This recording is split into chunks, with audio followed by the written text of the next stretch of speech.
Comment vous présentez-vous devant votre bénédiction? Quelle attitude vous adoptez devant celui qui doit vous bénir? L'attitude qu'on adopte définit le résultat qu'on obtiendra. Comme celui qui a décidé de propager l'amour, recevra les fruits de cet amour. Comme celui qui a décidé de propager la haine aura les fruits de cette haine. Quelle attitude tu adoptes en face de ta bénédiction? Réponds à cette question et tu comprendras pourquoi tout ce que tu as ne marche pas. Tu as seulement ce que la peine t'apporte, mais tu n'as pas ce que le bonheur t'apporte. L'attitude qu'on adopte devant une situation définit le résultat qu'on attend de cette situation.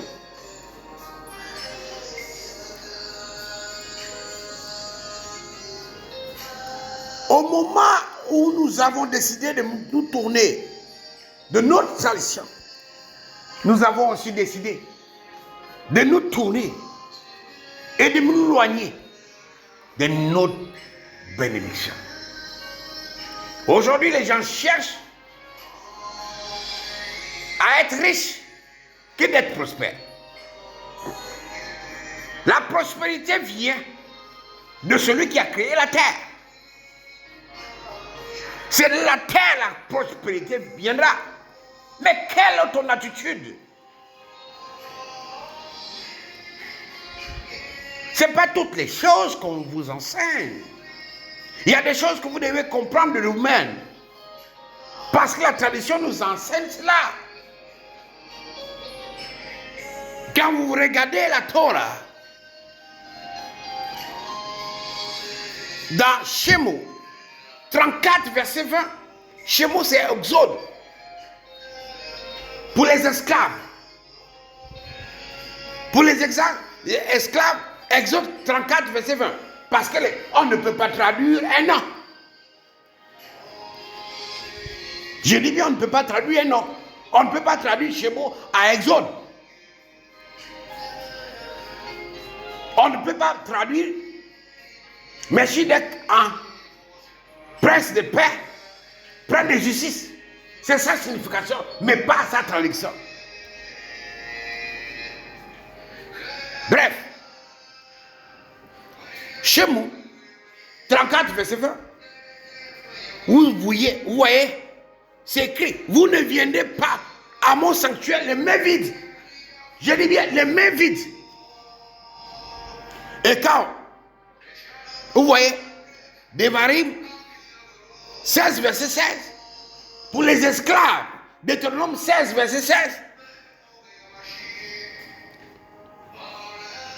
on ne paraîtra point devant l'Éternel des mains vides. Quelle est ton attitude devant ta bénédiction? Tu vas chercher une bénédiction. Quelle est ton attitude? Ton attitude déterminera si c'est ta bénédiction ou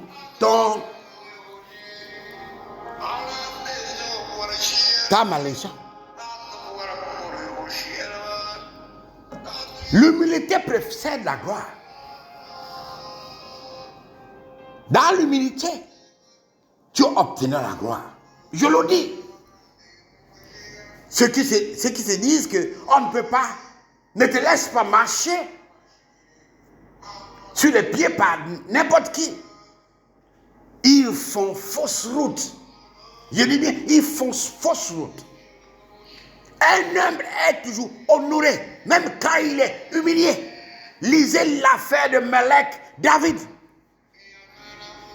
Lisez l'affaire de Nabi Moshe, Eliyahu. Lisez l'histoire d'Enoch.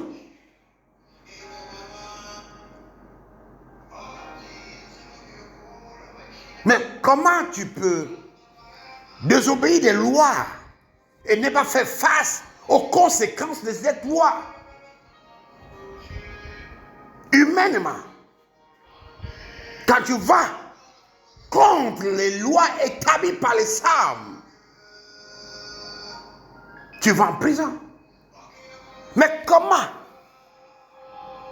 les lois de la nature gouvernent les lois des hommes? Tu ne veux pas appliquer les lois de Göttingen et tu veux vivre libre.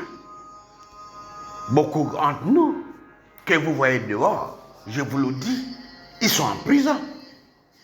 Ils ont des grosses voitures, ils sont en prison. Ils ont des grandes maisons, ils sont en prison. Ils ont des comptes remplis en banque, mais ils sont en prison.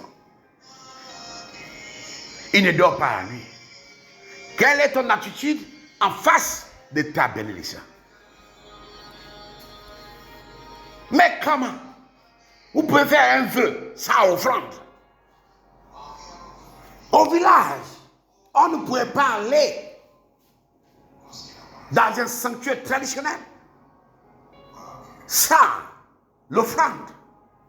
On ne pouvait pas aller saluer un sage, le chef, le roi, sans une offrande ou quelque chose que tu dois donner. Nos aïeux savaient cette règle-là. Mais comment tu vas aller vers le roi ou son ambassadeur, les mains vides? Tu attends quoi? Mais tu attends aussi qu'il réponde vite. Parce que l'attitude que tu adoptes détermine ce que tu obtiendras.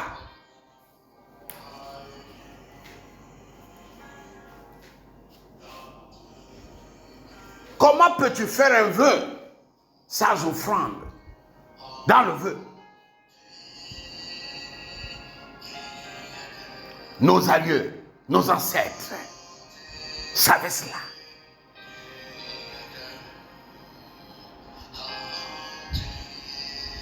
L'offrande amène la paix. Quand même tu as une situation conflictuelle avec quelqu'un et tu vas demander pardon avec un présent. En même temps, si le présent est au-delà de son expectation, en même temps sa colère diminue. Non, ne fais plus ça. J'étais fâché, mais ça va, tu es mon frère. Mais c'est le présent là qu'il attaque quand même. Mais comment veux-tu être prospère, être béni, sans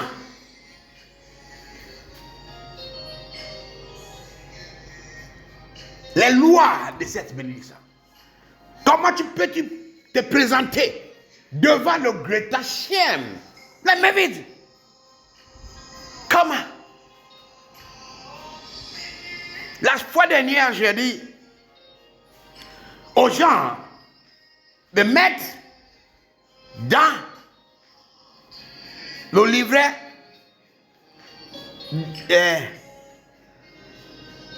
le démon en toi, l'air et veut. Mais avant, il y avait un secret. Ceux qui étaient au programme ont reçu une instruction.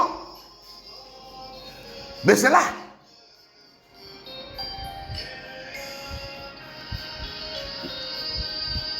Eux, ils ont mis une offrande à l'intérieur. Et ce n'est pas n'importe laquelle. À la hauteur de leurs attentes. Vous croyez que le monde est organisé et que le monde spirituel n'est pas organisé? Allez-y dans l'eau, hein. Le monde le plus organisé, c'est le monde que vous ne voyez pas. La mer que vous voyez là, à l'intérieur, il y a des villes. Les voitures que vous voyez là, c'est les bris de ce qu'ils ont. Ils sont les voitures là-bas. Quand ce n'est plus idylle, ils donnent à leurs enfants. Et les enfants, c'est certaines personnes qui sont sur la terre. Comme vous voyez, l'Internet. Les soldats américains d'abord ont utilisé l'Internet car le 3615 existait.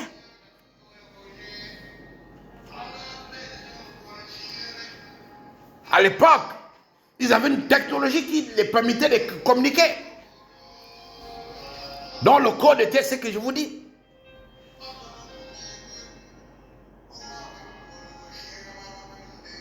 Mais c'est quand ils ont maîtrisé maintenant l'Internet que vous ont de ça. Regardez, Google que vous voyez là, il vous espionne tout, tous les endroits, toutes les places que vous passez.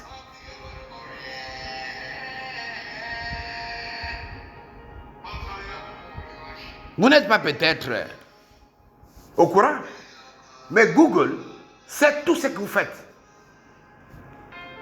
Les endroits que vous allez. La dernière fois, j'ai vu, Google a dit que tu as voyagé par voiture. Dans ce mois, tu as voyagé par avion. Dans ce mois. Et tout est correct. Oui. C'est quand ils maîtrisent ce qu'ils maîtrisent qu'ils rendent ça public. Et écoutez ça. Tout ce que vous voyez dans la vie là ont deux vérités. La vérité que vous voyez pour vous dompter et la vérité que vous ne voyez pas qui les protège. Donc, il y a une vérité pour vous dompter et il y a une vérité pour les protéger. Vous allez dans tous les pays, vous allez trouver des petites compagnies qui font des cadeaux d'affaires. Quand tu as une affaire avec quelqu'un et tu sais qu'il va te permettre de signer un contrat, va vers lui avec des présents. Et dans l'humilité, en effet, la personne va te bénir. Je dis bien, la personne va te bénir. Comment peux-tu demander un vœu sans que le vœu soit accompagné par une offrande? J'ai appris quelque chose. Quand les gens font les money rituals, quand ils vont ce qui vers les plaies des esprits des eaux, ils vont les mains vides. Et quand ils vont les mains vides, ils font les demandes. En retour, les esprits les demandent quelque chose d'incroyable. Mais s'ils étaient allés là-bas, déjà avec un présent, pour le prêtre voodoo ou bien celui qui communique avec les autres, parce que les money rituals, c'est avec seulement les esprits des eaux qui les maîtrisent. Alors, puisque vous venez les mains vides, on vous demande aussi ce qui engage votre vie. Mais comment vous pouvez venir vers un nabi, un véritable nabi, les mains vides, et vous attendez être béni? L'offrande que tu apportes est le catalyseur de ce qui va être va être apporté à toi. Vous croyez quoi? Que le membre que vous voyez là fonctionne comme ça? Non, c'est le monde spirituel qui contrôle ici. Beaucoup d'entre vous sont esclaves de ce qu'ils contrôlent pour vous contrôler.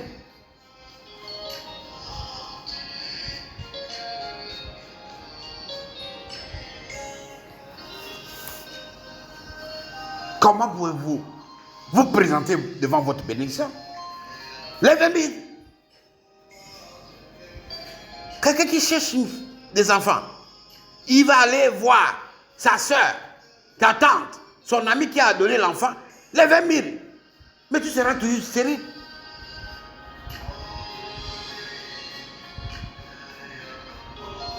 Quelqu'un qui ne travaille pas, qui cherche le travail, ça ne passe pas. Et tu vas voir ton grand-père qui a travaillé longtemps jusqu'à ce qu'il a la retraite, les mains vides. Mais tu n'auras jamais de travail. Même une simple visite de ton père, de ta mère, tu dois accompagner ça d'un présent. Si tu n'as pas, ne va pas. Ton père et ta mère sont des divinités incarnées. Tu dois les adorer. Je dis bien, tu dois les adorer. Voilà pourquoi les Yoruba sont bénis. Quelle est ton attitude? Continuez à vous faire mentir, voler tout ce que vous avez. Il y a des pratiques dans la vie qu'il faut appliquer.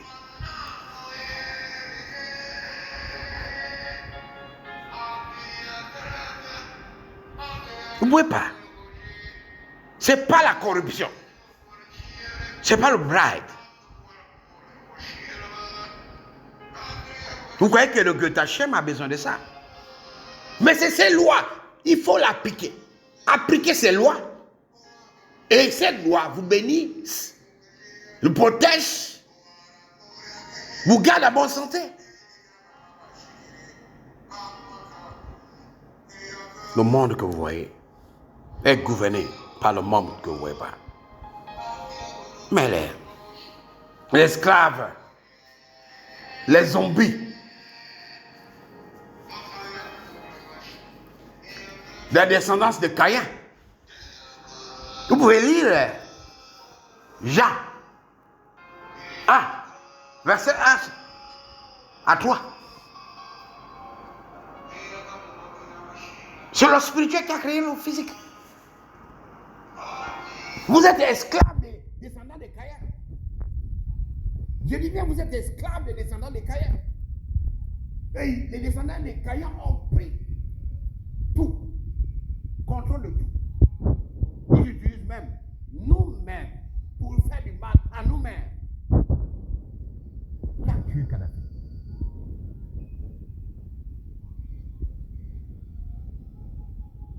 Qui a chassé et voulu tuer Macron?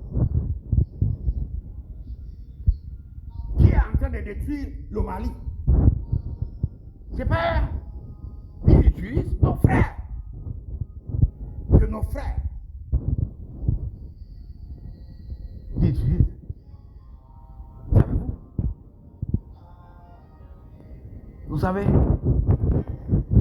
tant qu'on est sur la terre et qu'on a des privilèges, l'orgueil nous fait perdre les repères. Et quand on quitte la terre, des hommes, pour atterrir la terre de l'invisible, on découvre maintenant qu'on n'était rien. Regardez un milliardaire qui n'arrive plus à marcher, qui pisse sur place, faire des besoins sur place. Mais il a de l'argent. La vie n'est rien. L'argent que tu te bats à chercher là, c'est quelqu'un d'autre qui va profiter. La femme que tu as là, demain, tu meurs avec trop d'argent comme ça là. Elle va épouser un jeune. Un paresseux qui va manger ton argent. C'est ça, la cruauté de la vie. Alors, fais tout. Je dis bien, fais tout. Pour que ta vie serve à quelque chose. Je vous dis, hein, faites tout pour que votre progéniture, vos enfants ne souffrent pas des maux que vous avez souffert. Prenez des attitudes qui deviendront demain des références. Je le dis, prenez des attitudes qui demain deviendront des références. Quelle est ton attitude en face de ta bénédiction? Tu viens ta bénédiction, les mains vides, mais tu ne pas aussi les mains vides. Vous êtes une bénédiction. Tu demandes quelque chose que tu ne peux pas faire. C'est ça aussi. Vous allez vers le Nabi. Le Nabi vous dit, ouais, le Dieu t'achète, merci de te bénir, mais tu dois jeûner. Alors c'est dur, hein? 3 jours, tu dois manger, parce que tu es venu les mains vides.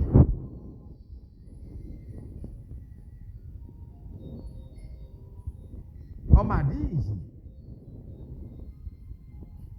selon ce que tu as dans le cœur, résulte de la réponse qu'on te donnera. Quand vous allez vers les gens qui font monnaie rituelle, je dis bien monnaie rituelle, que tu dis, moi je veux 1 million de dollars chaque jour. Tu dois demander aussi. Le sacrifice que tu dois faire est grand.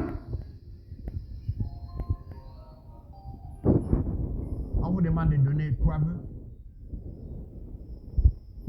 Vous faites des 3 bœufs. Un vœu sans offrande, c'est une stérilité. Je dis bien, un vœu sans offrande, c'est une stérilité. Donc il n'y a rien. Il n'y a rien. Si par hasard, je dis bien, si par hasard, ton vœu a été exaucé, je dis bien par hasard, c'est une grâce pour toi. Comment tu fais un vœu sans offrande? Comment tu fais faire une prière sans offrande?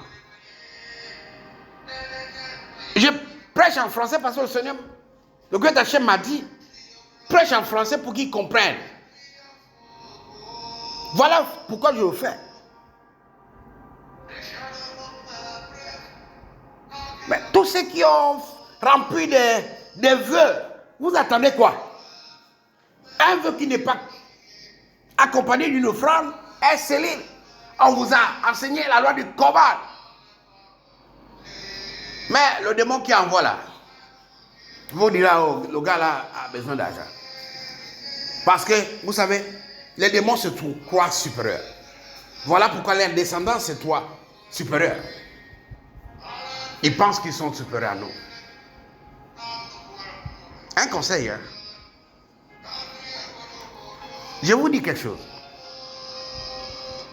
Lorsque j'ai expérimenté ce que je vous ai dit, quand vous voyez quelqu'un, c'est surtout l'attitude des femmes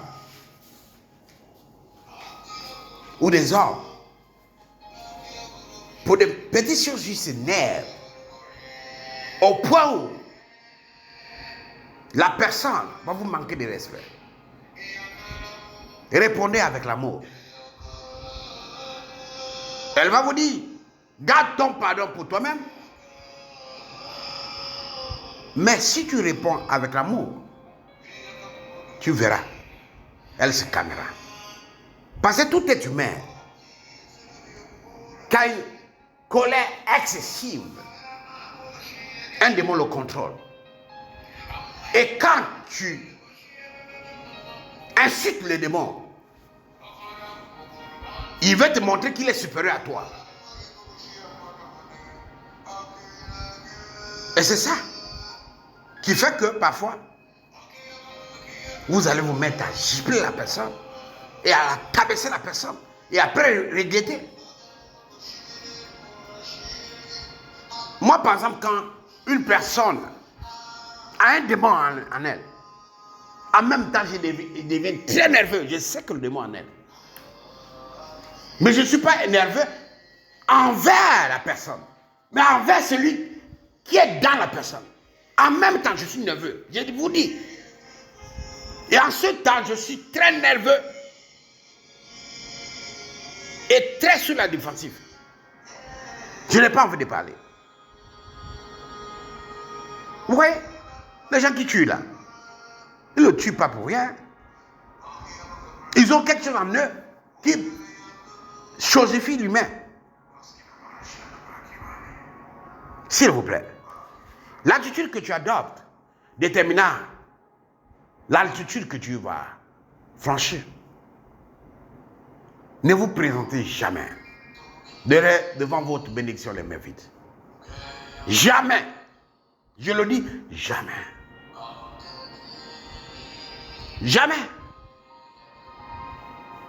Si vous le faites, ben, c'est le choix que vous avez fait. Vous serez toujours ce que vous êtes, sans expérimenter les bontés de Dieu t'achève. L'attitude que tu adoptes en face de ta bénédiction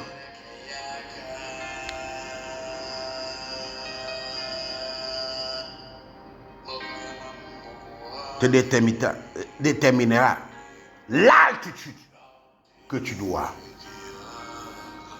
être. Si tu viens le mettre vide, tu repartiras le vide. Je te donne une petite offrande, tu auras une petite réponse. Vous savez, je vais vous raconter une histoire. Une histoire vraie.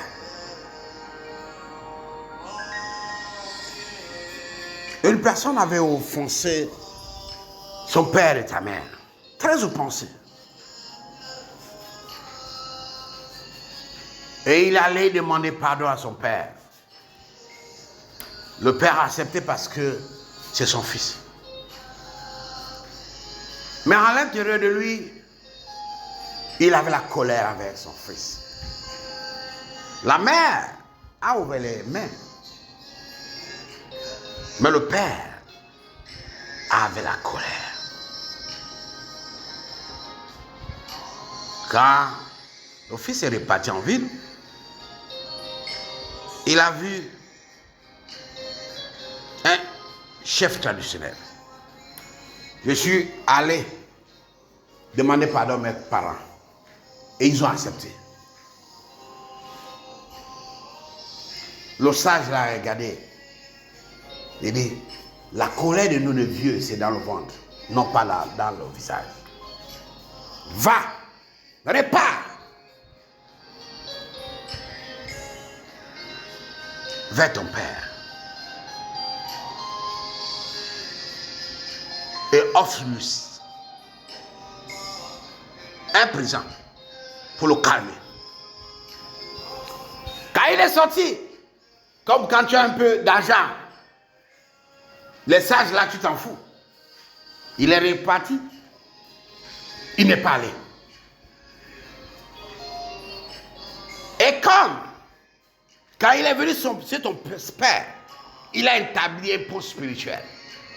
Alors, son père l'a visité la nuit pour lui montrer que c'est lui qui l'a mis au monde. Et cet homme est tombé malade. Il a dépensé d'énormes moyens pour retrouver sa santé, mais rien. Et le sage a envoyé un message au jeune homme. Je t'avais dit, la colère de vieux, c'est dans le ventre, pas dans le visage. va demander pardon à ton père. Mais comme il ne peut plus se lever, il est sur le lit de l'hôpital. Il a envoyé sa femme avec une grande somme d'argent. Enfin, c'est dans les 100 millions, les beurres, les trucs là. Et quand la femme est partie, la femme a enlevé, au lieu de 100 millions qu'elle devait remettre au père, elle a pris seulement 10 millions pour remettre au père, avec tout.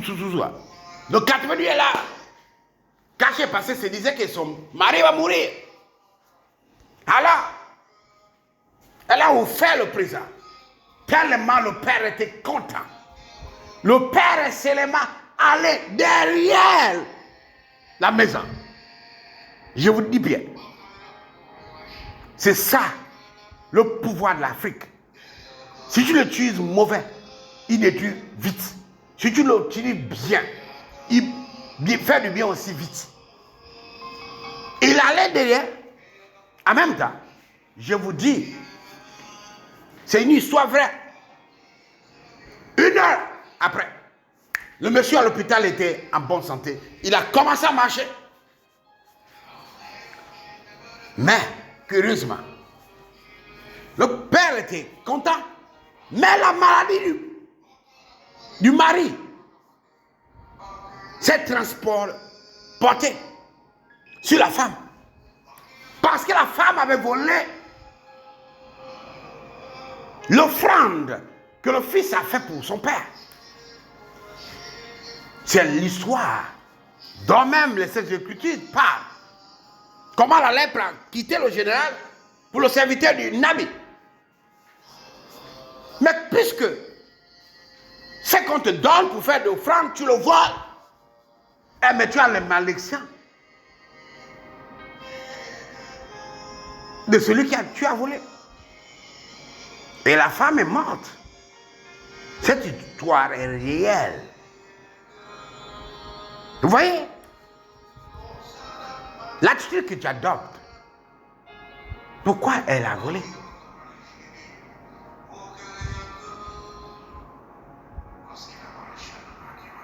Dans ma vie, j'ai vu des gens, quand on disait maintenant qu'ils sont morts, mais en un jour, le Dieu d'Hachem a changé leur vie. Vous savez, même quand vous tombez malade et que vous êtes guéri, faites une offrande.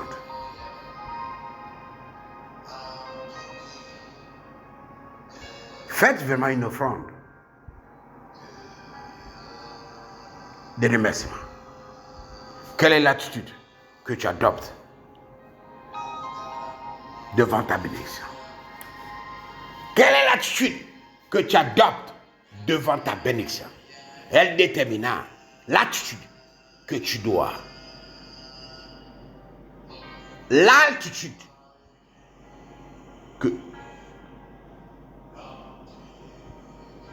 qui te sera donnée. L'élévation que tu seras. Si l'attitude est petite, petite. Voilà pourquoi les escaliers. First step, second step, third step. Mais si tu donnes un petit là, tu es petit aussi. Les petits ne donnent que les petites choses. Les grands donnent les grandes choses. Moi, j'ai un homme d'affaires. Un jour, qui voulait me donner 100 000 $. Mais quand il voit mon style de vie, il dit si je donne 100 000 $ au gars là, mais c'est une malédiction. Un homme d'affaires gagner. Pour lui, il faut que, quand il aura l'argent, 1 million. Mais il ne savait pas que les 100 000 $ là, j'en avais besoin. Vous voyez? Donnez ce que vous avez, si ce que vous avez est cher pour vous. Donnez ce que vous avez, si ce que vous avez est cher pour vous. Quand c'est cher pour vous, en même temps, vous aurez. Regardez. J'ai quelqu'un qui aime beaucoup le Goethe Hashem. Il a donné ce qu'il avait. Il avait. Le fils qu'il avait. En consécration au Goethe Hashem. Le Goethe Hashem l'a répondu aussi. En le donnant aussi des fils. Vous savez, il n'y a rien. Il n'y a rien qui se perd. Tout se transforme. Alors que cette personne-là était déclarée stérile. Il n'avait qu'un seul fils qu'il a consacré au Goethe Hashem pour le servir. En retour, celui que les médecins disent, il ne peut plus faire d'enfants. Maintenant, a des enfants. L'attitude. Attitude. Altitude. Attitude. Attitude donne l'attitude. Pensez à ça.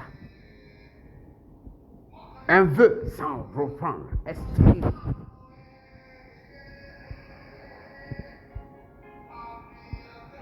Un vœu sans offrande est stérile. Que le Goethe Hashem vous fasse comprendre l'attitude et l'altitude. L'attitude et l'altitude. Ça va mieux. Mon nom, c'est M. Dekman Moutamachir. Je suis né pour te dire ce qu'il dit là. Et je vis pour te faire découvrir les secrets enfouis dans la pensée de Dieu. Et je mourrai sûrement comme il a été prévu dans le ciel de l'Arabie Saoudite par Crash. Et toi?